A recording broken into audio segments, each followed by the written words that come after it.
В июле 2018 года был подписан договор о взаимодействии платежных систем России и Абхазии. Затем, в соответствии с планом реализации этого проекта, была проделана большая юридическая и техническая работа. Мы первоначально определяли принципы межсистемного взаимодействия, организационно-правовые схемы, схему расчетов. Потом была сформирована дорожная карта, в рамках которой мы действовали. Была проделана колоссальная работа IT-управления процессингового центра Банка Абхазии, IT-специалистов банков-участников национальной платежной системы. И совместно эта деятельность она привела к тому, что сегодня мы уже обслуживаем карты МИР на территории Абхазии. Необходимо было не только учесть и обозначить все формальные аспекты, но и интегрировать технологические платформы АПРы и МИРа. Проще говоря, специалисты настраивали банкоматы и посттерминалы для того, чтобы они могли считывать данные карт российской платежной системы. Для этой цели мы осуществили доработку нашего аппаратно-программного комплекса, провели тестирование и сертификацию нашей эквайринговой сети наших банков-партнеров, осуществили организацию телекоммуникационного взаимодействия наших технических платформ. И благодаря этому всему на сегодняшний день держатели карт МИР из Российской Федерации могут приезжать и обслуживаться в нашей эквайринговой сети. Вот такая наклейка с надписью «МИР» появилась пока только на банкоматах Сбербанка.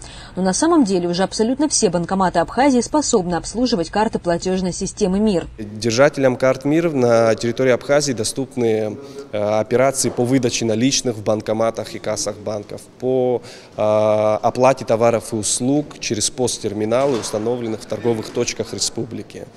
Это окончание первого этапа нашего взаимодействия, и очень важного не только для банковской системы и платежной отрасли, но и для, в первую очередь, наверное, курортной отрасли, поскольку мы наблюдаем рост количества транзакций, которые совершаются по картам МИР. Карта МИР – основное платежное средство российских бюджетников. Пенсии, пособия, зарплаты госслужащих обслуживаются именно этой системой. И именно сегодня держатели этих карт в основном как раз и есть те люди, которые приезжают отдыхать в Абхазию. Вот почему так важно было осуществить этот проект. Предоставление им удобного для них сервиса, привычного, как у них в стране, для нас являлось очень важной целью, с которой мы решили, которую мы достигли. И сегодня приезжающий в Абхазию турист из России, он может уверенно пользоваться своей картой по всей территории нашей республики. И это очень важно и для них, и, естественно, для нас. Жителям Абхазии, получателям российских пенсий, на карту МИР тоже станет жить легче. Им больше не придется выезжать за границу, чтобы иметь возможность снять деньги с карты.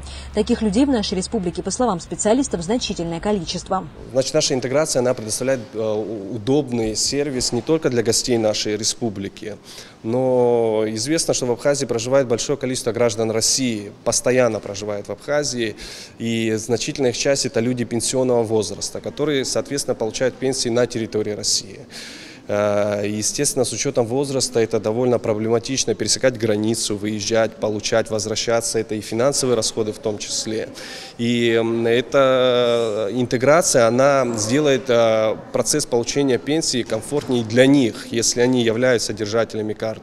Взаимодействие платежных систем России и Абхазии подразумевает также обслуживание карт национальной платежной системы АПРа на территории России. Это второй этап реализации проекта, к которому планируют приступить уже в следующем месяце.